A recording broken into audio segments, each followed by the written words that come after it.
numvise inyuma bakwita ngo niba ari Myasiro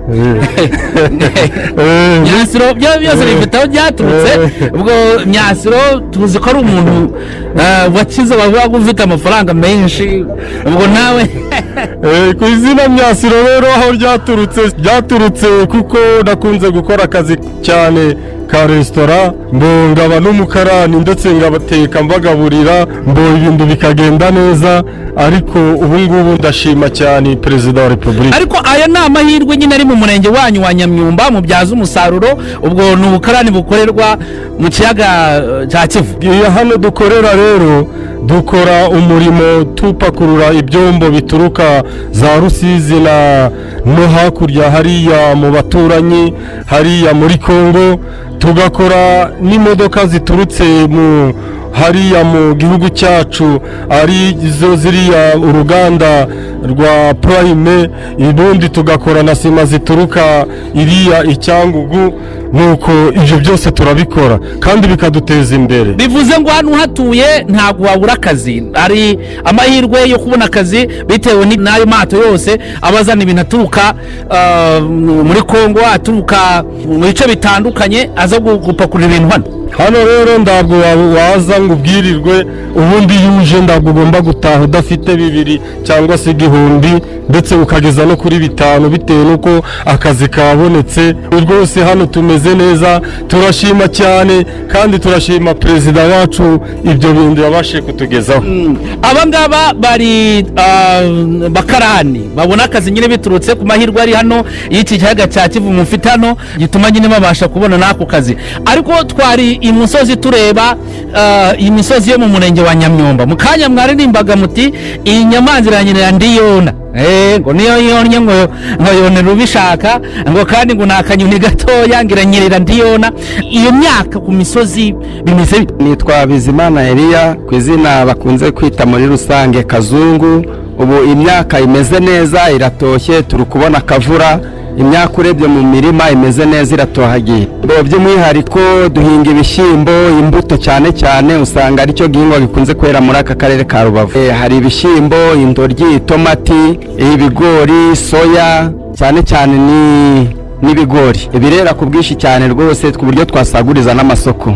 Reka dukomeze ikiganiro icyerekezo tuye gukorera muri uyu murenge wa Nyamyumba muri aka karere ka Rubavu. Batubwiye ko ubuhinzi ubworozi bw'amafi hariya bushoboka ariko n'ubworozi busanzwe burahari. Nanjye nitwa Nyiragukira Saidati, ndi umumama w'abana 7 ucuruza amasamaki hano brasserie, nkabacururiza kuri Eden Garden. Mbere ubworozi butaratera imbere butubona amafi yo mu kiyaga cya Kivu twiyororeye, twajyaga kuyashakira hanze ariko tukayabura ntitubone umusaruro uhagije.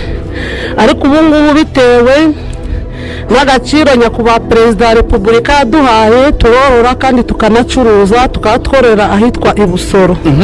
Twatangiye kubona umusaruro ushimishije ku rwego rwo hejuru. Ubu ngaba mbonera amafi hafi kandi n'uyikeneye ikiri gusamba ikiri mu mwuka akayibonera hafi mwibuziro ako kamwanya tukayigurisha ako kamwanya, ikaba igera ku muturage igifite ubuziranenge. Ubwo tukaba turi gushimira Perezida nyakubahwa Paul Kagame watugejejeho iryo terambere, abagore twese turi gukora twiteje imbere. Hanyuma utubwiye ko ucuruza amafi ariko n'indagara birumvikana, ni amahirwe nyine twavugaga ari hano iwanyu mu karere ka Rubavu, bashobora guherwaho mukabona akazi mugakora, nibyo batubwiraga mu kanya. Ubu ngubu kubona ifaranga nk'umugore ushaka kwiteza imbere byoroshye? Biroroshye kuko iyo ufashe ifi ukajya gucuruza ushobora guhahira abana bakarya 2 ku munsi, ariko mbere kurya 2 ku munsi byari bigoye bitewe nuko umugore yaritinyaga akavuga si ubucuruzi ndabukura he, ariko ubu ngubu aramanuka agafata ibase ubucuruzi akabubona ku buryo bworoshye, agacuruza akaba yagaburira abana be 2 ku munsi akabona na mitiweli. Nibyo cyambuka tutaraza makino cyambu twara abadamu twicara twigunje, ariko twagere hano mu cyambu twarajijutse tumenya kujya mu dutsinda ku buryo wajya urakoteza nko mu mwaka ukabona nk'ibihumbi 50 cyangwa 70 ukikenura mu rugo, tukarihira abana amashuri, tukishyura mitiweli, ukambara igitenge cyiza, urukweto rwiza. Igihe cyagera nawe ugaseruka mbese ukavuga ati dore wa mukarani w'umugore ukora hariya mu cyambu. Ariko hariya batubwiye umugabo witwa Myasiro ko ari uyobora iki cyambu. Iki cyambu nk'abakarani namwe n'abagore mukora umwuga w'ubukarani bigakura cyane rwose, tukazirukangana kimwe ng'abagabo rwose, tukazirukangana tukiteza imbere, tukagaburira abana bacu bakarya 2 ku munsi, bakambara neza, twisiga udufuta tukadufataho. Ariko mbere tutaramenya kuza mu kazi k'ubukarani twicaraga twigunje, tugatega umugabo ngo aratugaburira. Ariko ubu natwe dusigaye dufatanya n'abatware bacu, nta kibazo dufite rwose, tubikesha Paul Kagame watugize akadushyira inuzi uruvange, mbese uruvange abagore n'abagabo twese tukagenda turagenda tugakora, nicyo bise uruvange.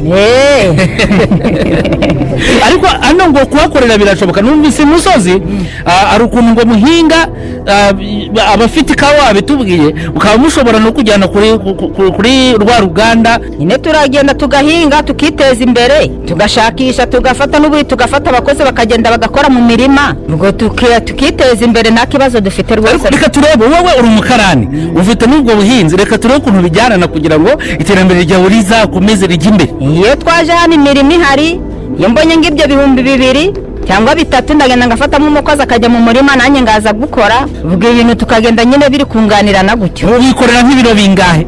Tubwiye ngo umukarani kandi umubona kandi byasima 50 byasima urabishyiraho rwose? Mbishyiraho rwose ngabyirukanga. Ndakibazo ndabungenge buhari ndabungenge rwose, ntacyo twashinja Imana nadufatanyije na Paul Kagame. Ariko namwe mugahaguruka mugakora? Tugakora, ndakwigunja ndabyo. Nitwa Nyirabineza Florence, urera mu cyambu cya Brasserie. Turashimira nyakubahwa Perezida Paul Kagame ko yatuzaniye icyambu cya Brasserie, tutarakigeramo twabaga mu bwigunge, tugakora waza kabiri, ubwa gatatu ukajya kwa muganga. Ariko buno twagereye mu kiriya cyambu dukora buri munsi, ubu ibiro 75 ndabyikorera, abana bariga nta kibazo, bakarya 2 ku munsi, nkabarihira amashuri nta kibazo, tugatangira ejo heza ku gihe, mituweli ku gihe, rwose nta kibazo. Twashaka kureba kugira ngo iterambere ry'umukarani riboneke, ya mafaranga ukorera bigenda bite kugira ngo iterambere riboneke? Ubwo niba nje gukora ngacyura 3,000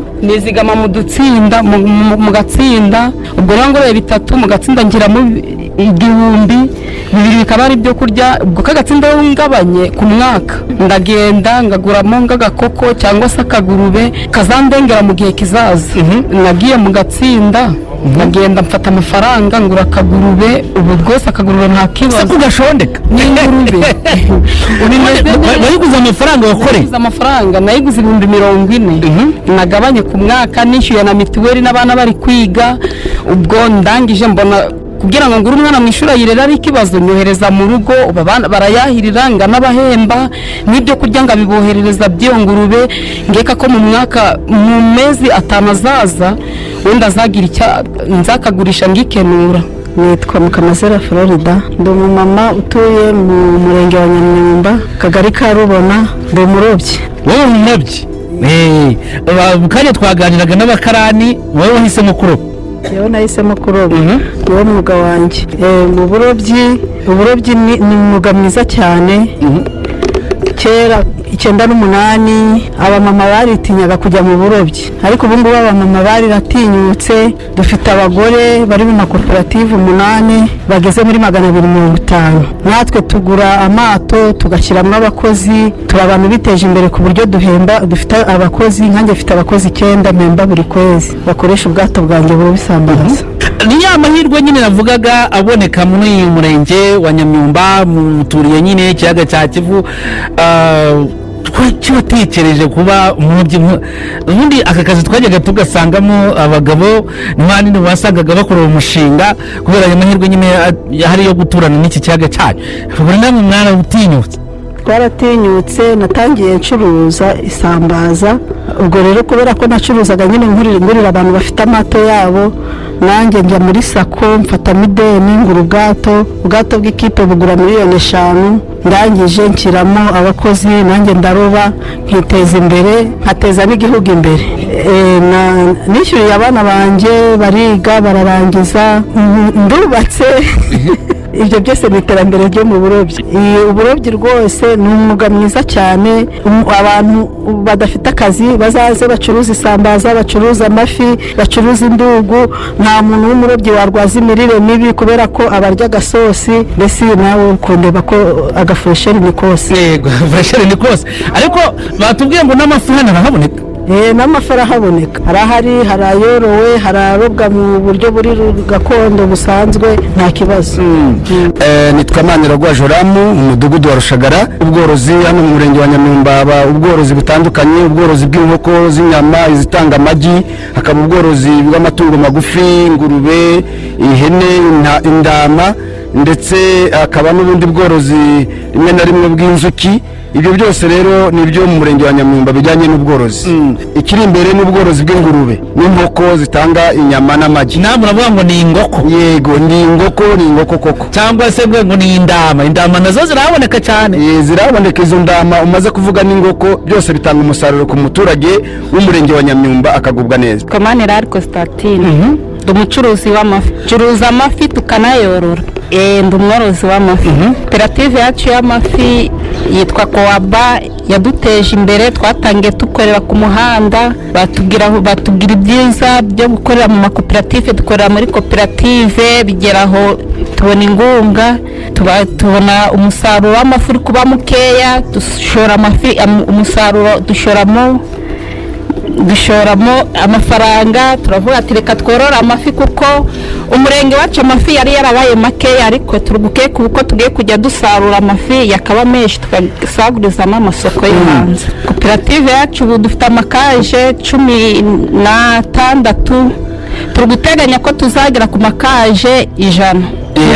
Mu myaka nk'itanu iri imbere tuzaba dufite nk'amakaje 100 yanari no kurenga. Ubwo amakaje ni iki kuba tumva ururimi? Amakaje ni bya bindi tworereramo amafi za kararemba. Bivuze ngo mwebwe mwahisemo korora amafi muri koperative yorora amafi mu kiyaga cy'uruzi. Tugeze kure cyane, amakaje 15. Nk'uko abivuze nyine nanjye ndi umwe muri iyo koperative y'aborozi b'amafi, ariko nk'uko amaze kubivuga, ubworozi bw'amafi buri mu gihingwa gikomeye cyane gishobora kuzamura akarere muri uyu murenge wa Nyamyumba, kubera ko amafi arakenewe cyane muri rusange, haba hano iwacu mu gihugu, haba hanze yacyo. Amafi ni igihingwa gikomeye kandi gikungahaye cyane. Ni igihingwa cyangwa ni ubworozi? Nyine ni ubworozi ariko bukungahaye cyane, kubera ko akenewe na benshi mu gihe ngiki, kuko abantu kubera inyama guterana indwara zo mu mitsi, abantu benshi basigaye baza gushaka amafi. Niyo mpamvu mbese ubu amafi ari hejuru cyane. Ikindi rero hano muri uyu murenge wa Nyamyumba dufitemo amakoperative atandukanye. Hari amakoperative akora ubucuruzi bw'imboga n'imbuto, hari amakoperative akora ubucuruzi bw'ibitoki, hari amakoperative akora ubworozi bw'inzuki. Ni ukuvuga ngo hano hari amakoperative menshi, kandi ayo yose ibicuruzwa byabo biragenda, kubera ko dufite uriya mupaka ari we gahuzamiryango udufasha kugira ngo ibicuruzwa byacu byihute kandi bibone isoko. Ni ukuvuga ngo iyo tubonye umusaruro tugira ibyo dusigarana, ibindi tugahita tubyohereza hariya hakurya, tugakirigita ifaranga nta kibazo kirimo.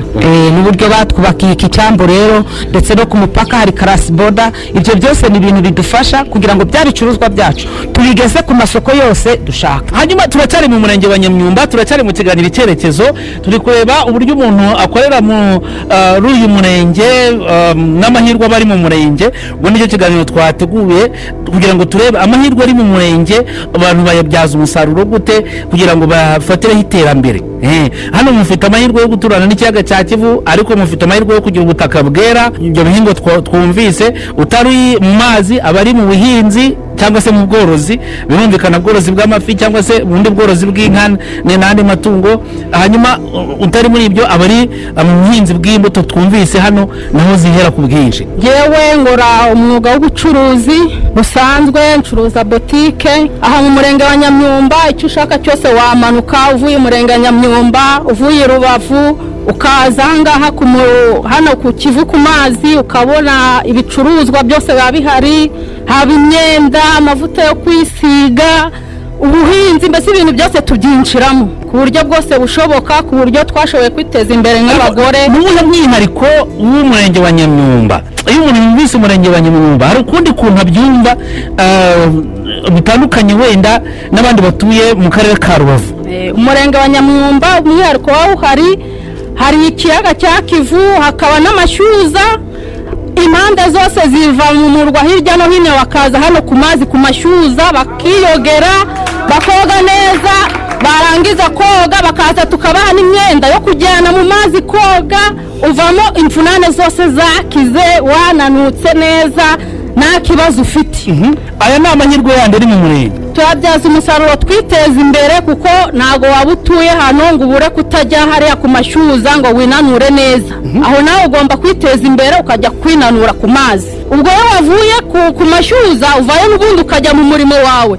Nganjye ubu mu gitondo navuye mu mashyuza, mvuye mu mashyuza ubundi nza mu kazi kuko nari maze kunanuka, imitsi yose yananutse, ubundi njya mu kazi numva mfite amavunane meza cyane. hari aho bihuriye no kuba umuntu yakora akazi ke neza agakorera amafaranga menshi bigakunda? Birakunda cyane. Impamvu byakunda ni ko turi ku mazi. Uwo abagore baragenda bakiteza imbere, urabona ukuntu abagore bari hano bameze neza, bagenda bakarangura amafi bakaza bagacuruza, bakaza natwe bakaduteza imbere ku bucuruzi bwacu dufite. Ubu umurenge wa Nyamyumba turasobanutse tumeze neza. Amazina yanjye nitwa Irafasha Diane, nitwa na Zawadi, inaha nibyo banziho. Inaha umuntu yakora akiteza imbere nkuko yabuze hari amashyuza. Umumama w'inaha, umudamu w'inaha arabyuka mu gitondo saa 10 akajya mu mashyuza koga saa 12 cyangwa saa 11 n'igice. Niba ari basa arajya muri Kongo, niba arajya muri botike, niba arajya ku kimeza saa 12 aba yagororotse ameze neza ari fresheri, nawe ndake kuratubona. Ubwo yarangiza akagenda nyine agakora umurimo neza, niba ari ikintu, niba ari kuzunguza ibase akagenda ari kuri mucaka. naho umuntu wakoze siporo mu gitondo nta hantu haba ahuriye n'umuntu waryamye akabyuka ari kugenda. Ubwo ku mashyuza habaye abantu banamasa, barakumasa ukarambuka neza. Abanyakigali baraza bakanahaha n'amafi, hariya kwa Weste harahari.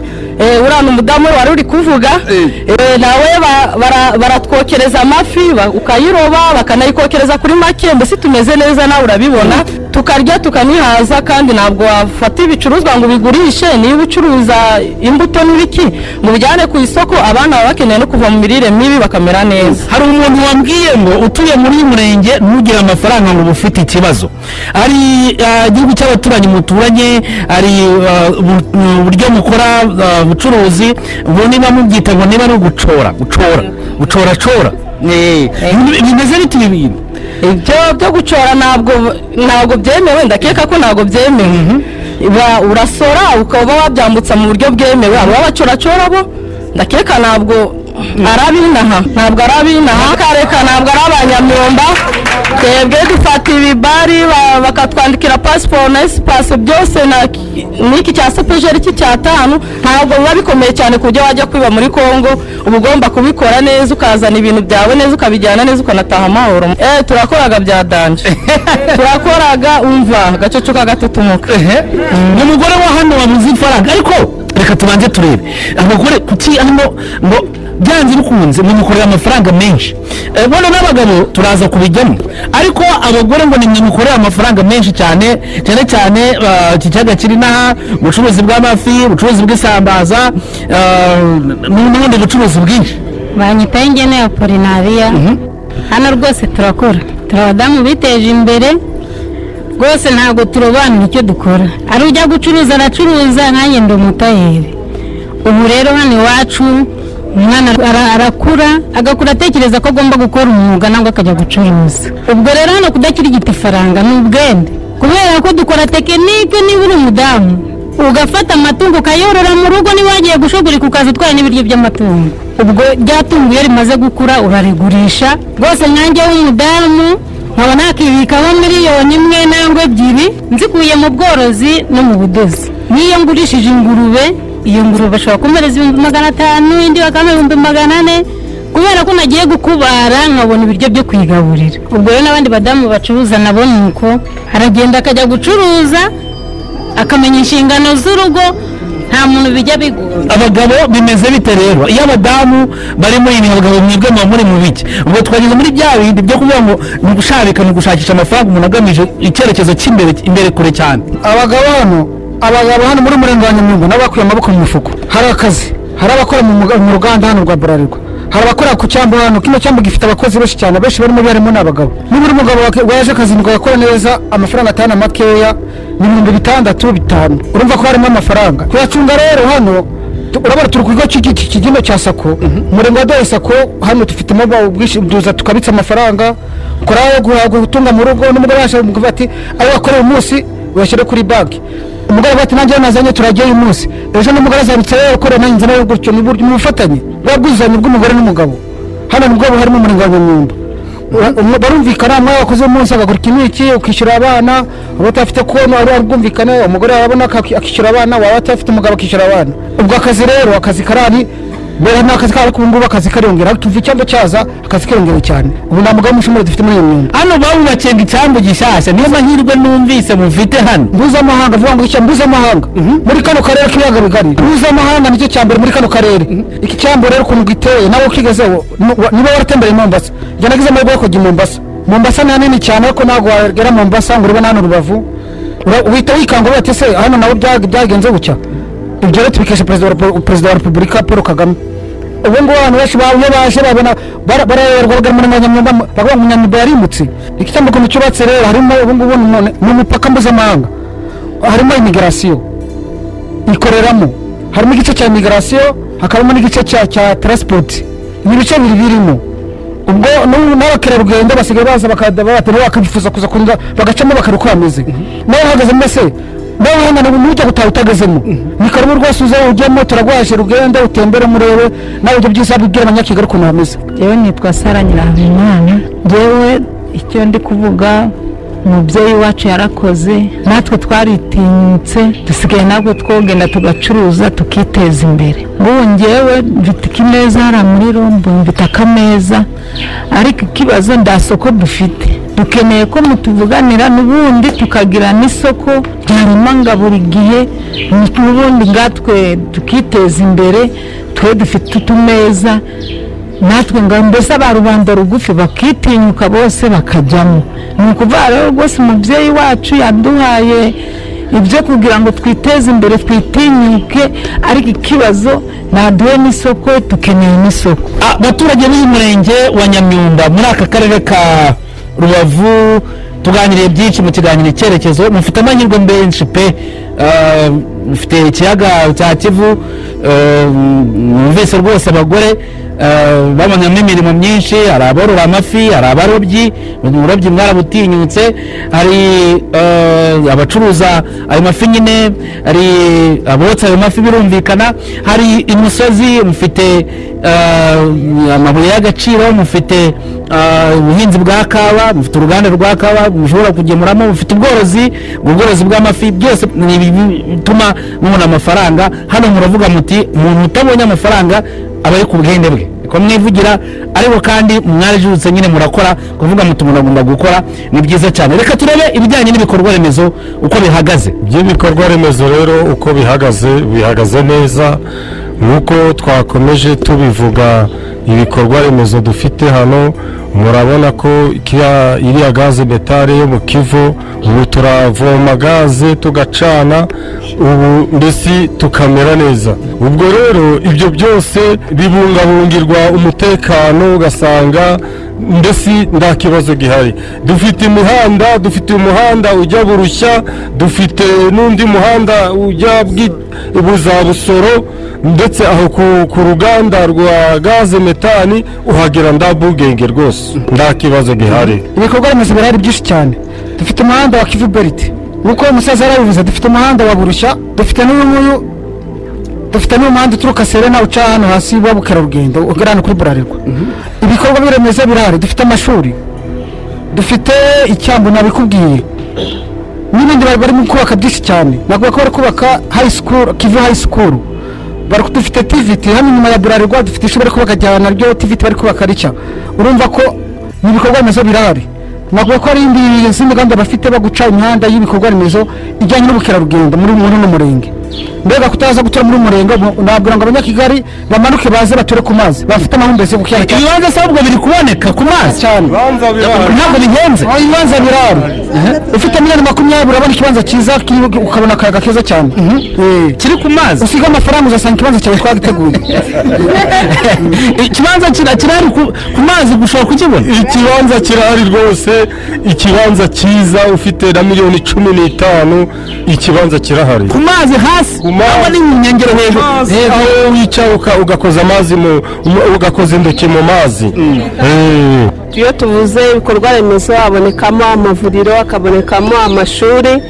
Reka njyewe mvuge cyane ku amashuri turayafite. Ubu bujiji ntabwo wabona muri Nyamyumba, ahubwo iyo uhageze ugira ngo ni mu mahanga kubera ibyo bigo twakomeza tuvuga bisobanutse. Abana baravuga Icyongereza, baravuga Igifaransa, ku buryo ayo mashuri adufasha abakerarugendo iyo baje babona abana bo kubayobora kubera ko twarize turasobanutse, turavuga Icyongereza, turavuga Ikinyarwanda, turavuga Igifaransa. Urumva ko Nyamyumba rwose ku bikorwa remezo ubu turi imbere. Hanyuma abaturage b'uyu murenge wa Nyamyumba muti ibikorwa remezo turi imbere, muti gukora turi imbere, muti kwiteza imbere turi imbere, kandi kuko twabyumvise mukomeze mube imbere kandi muzakomerezaho. Hanyuma ariko kujya imbere nyine hari icyo ubuyobozi buba bugomba kubafasha kugira ngo iyo nzira ishoboke yo gukomeza kujya imbere mu iterambere.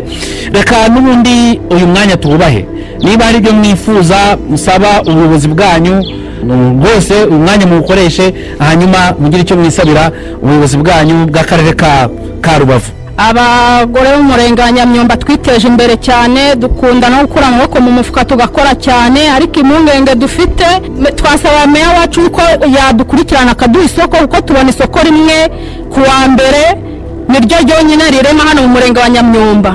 Tukamusaba yuko yatureba akaduhozaho ijisho akaduha isoko, wenda tukajya tukagira isoko rivuye abantu bakava hirya no hino baraza baje kurema isoko, n'ubundi rira soko baduhaye bakanyagirwa. Ko twamusaba wenda hari ko yatwubakira n'isoko abantu bakaza bakajya bugamamo akazuba n'imvura ikareka kubanyagira, wenda tukajya tubona naho natwe turemera isoko rifatika. Icyo nicyo twasaba meya w'akarere ka Rubavu. Isoko turarikeneye ryo kurema buri munsi kuko turema rimwe mu cyumweru. Nanjye ndi gusaba ko hariya dukorera mu Gihumba hakodeshwa n'amakoperative naho umuturage ku giti cye. Ni ukuvuga ngo mu byo tutarageraho umurenge wacu ntabwo barabasha kugira ngo batwubakire aho isoko riremera. Turagenda tukarema isoko tukanyagirwa imvura yihadusanze, ugasanga mbese icyo kibazo kirahari. Nagira ngo meya wacu muzamudusabire ubuvugizi, azadusabire ubuvugizi kugira ngo tuzabone isoko hariya ryubakiye kandi ritwikiriye, kugira ngo abakerarugendo n'abaturutse hirya no hino bajye baza guhahira muri rya soko basange turi smart. Ku bijyanye n'isoko mu by'ukuri ubuyobozi bwite bwa leta bwaraturebereye buduha meya ukunda abaturage by'umwihariko Nyamyumba.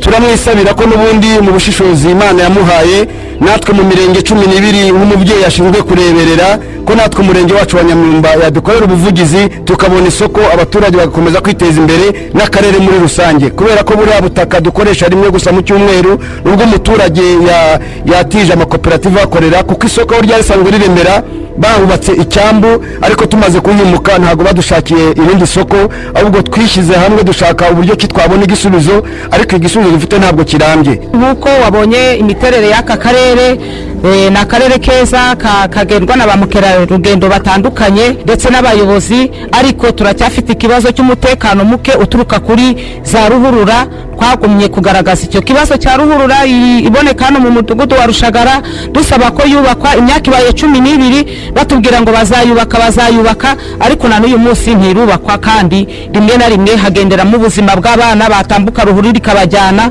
Ubwo rero twasabaga ubuyobozi bwacu bw'akarere icyo kintu kugikurikirana, kubera ko icyo kintu kitubujije umutekano hano mu murenge wa Nyamyumba. Kuri icyo kibazo cy'umumama avuze, iyo ruhurura avuga cyane ishobora no kuzangiza cyo ikorwa remezo nyakopeza duhaye, kuko iramanuka ikinjira mu cyambu. bisaba ko iyo yaguye imvura yaguye byose byo mu cyambu. Turasaba ubutabazi rero bw'akarere gushyiraho akabwo nabwo bukatubakira ruhurura kuko imanutse n'ubundi kadusenyera ibikorwa remezo perezida nyakubahwa yaduhaye twaba duhombye. Ni ruhurura iri hano haruguru umuhanda ku muhanda uza uturuka uza Bralirwa uca hejuru. Iyo ruhurura iva mu bice bya Kabiza ikamanuka ikagera mu bice bya Rushagara ikagarukira hagati mu cyambu cya Kivu. Nanjye narindi gusaba meya wacu yuko dukeneye amatara yo ku muhanda wo haruguru. Umuhanda wo haruguru ibisambo yifatanyije turatahaga, twamara gutaha bakadutega bakatwambura n'ibyo tuvuye gucuruza kandi bakanadutemagura. Ubwo rero turi gusaba badushiriyeho amatara tukagenda natwe turi kureba ahagaragara, byadukura umutekano gurambye. Umuhanda uva Brasserie ukagera mu mujyi wa Gisenyi, ari uwo haruguru hasi hari n'uwo hejuru. Dushaka uwo haruguru uciye da uri mu ijuru. Nagucanye tugira ikibazo cyo gutaha saa 12 ibisambo byageze mu muhanda bigatangira kudutega, twataha bikakwambura ibyo wagiye gushakisha kandi bicyuriye abana bikagusubiza inyuma mu majyambere. Natwe hari mu mudugudu wa Busumba turuka y'amazi menshi cyane akadusenyera akaza agafunga imihanda ya Brasserie. Hari amazi Brasserie rwose kabura amahoro abantu ndi batambuke, amago yacu yarasenyaguritse kubera amazi gaturuhuru biturukagiye ruguru. Mutugiriye imbabazi mwatukorera ubuvugizi hari abakareba uburyo kibaturengera. Ni ukuri twabuze amahoro, twabuze niyo tujye wenda bazubakire bubakirwa umuvu. Nyuma yo kuganira n'aba baturage bo muri uyu murenge wa Nyamunyumba muri aka karere ka Rubavu, ku murongo wa telefone turi kumwe n'umuyobozi w'aka karere ka Rubavu ni bwana Prosperi Murindwa. Reka agira icyo asubiza ku byifuzo aba baturage bagaragaje. Murakoze cyane RBA kandi ndashimira n'abaturage banyotewe n'iterambere ry'akarere. Muri ibyo basaba ni ibintu bisobanutse, ni ibintu bituma n'igihugu gitera imbere muri rusange. Aha rero natwe tumaze igihe duhura nabo, ibi bitekerezo byose babitugejejeho ndetse n'igenamigambi by'umwaka utaha kuko twararitangiye igihe twakusanyaga ibitekerezo by'abaturage. Ngewe nakoreye Nyamyumba ahitwa Rubona, n'ubundi ibi bitekerezo byose babitugejejeho. Ibyo rero byahise bitujyana mu gupanga neza kuko Nyamyumba natwe tubona nk'umurenge w'ingenzi cyane ku karere n'igihugu. Ni umurenge ufite ubuso bunini bukora ku mazi, bisobanuye ko ubukerarugendo bwa Rubavu bwubakiye cyane ku murenge wa Nyamyumba. Ni n'umurenge kandi urimo inganda nini nka Bralirwa tuzi twese, Shema Power, uruganda rutanga amashanyarazi menshi mu muyoboro mugari w'igihugu n'ibindi bitandukanye. Rero turabyemera natwe. Icyo twakoze rero kugeza ubu nuko tukimara kubibona ko bikenewe cyane n'amatara yo kuri uriya muhanda uhuza Gisenyi na Nyamyumba unyuze haruguru utanyura ku mazi. Nibyo koko hari umwijima mu muhanda wa kaburimbo ariko udafite amatara, ko ni umuhanda wubatswe kera. Murabizi ko imihanda dusigaye twubaka iki gihe tubara ko yuzuye iyo ucaniwe. Uriya rero wari warubatswe kera, buro nta mushinga n'umwe leta ishyira mu bikorwa itabanje gukora inyigo. Ubu muri uyu mwaka twashyizemo inyigo, ndavuga uyu turimo tuzawurangiza mu kwezi kwa gatandatu. Inyigo yararangiye itugaragariza nta matara ngaha akenewe asaba iki. Hari n'indi mihanda ndetse tuzaba turi gukorera inyigo kugira ngo mu bihe biri imbere tuzabahe n'izindi kaburimbo bitewe n'uko ubushobozi buzagenda buboneka. Buro babyitegure ko uyu mwaka turarangiza inyigo, noneho ukurikiyeho nitutagira ikidutungura tuzabahe ayo matara. Kandi niyo hagira impinduka ziba n'ubundi dufite uburyo tuvugana n'abaturage kenshi mu nteko zabo cyangwa tukabituma abayobozi babegereye. Rero abaturage ntabwo bazatuburana amakuru. Icya kabiri ni ikigendanye n'isoko. Isoko mu by'ukuri nibyo bafite ukuri, niwo murenge dusigaranye udafite isoko ryubakiye. Isoko ryo bararifite riremera n'ubundi mu nkengero z'ikiyaga cya Kivu hafi ya amahoteli hafi ya Heza Beach, ariko riremera mu butaka bukomye, ntabwo buriya butaka bushobora kubakwamo inyubako kubera ko ari muri metero 50, izirengaho zaba nke cyane ku buryo ritajyamo isoko. Aha rero natwe turabizi, turi gushaka aho tuzaryubaka, kubanza kumenya ryakubakwa he kugira ngo rifashe umurenge, ese ni isoko ringana gute rikwiye kubakwa, ryasaba iki. Murabizi amasoko hasigaye hari amahirwe kuko niyo tubonye abikorera bashobora gushyiramo imari, bashobora gufatanya na leta, leta igabafasha nko kubona ubutaka cyangwa se ikaborohereza kububona. Ibi nabyo rero biri mu byo twashyize muri gahunda y'imyaka 5 y'igihugu iyo twita NFT2, ndetse biri no muri manifesto nyakubahwa Paul Kagame yagejeje ku banyarwanda. Ibi rero nabyo tuzakora ku buryo iyi myaka 5 izarangira igisubizo cyarabonetse.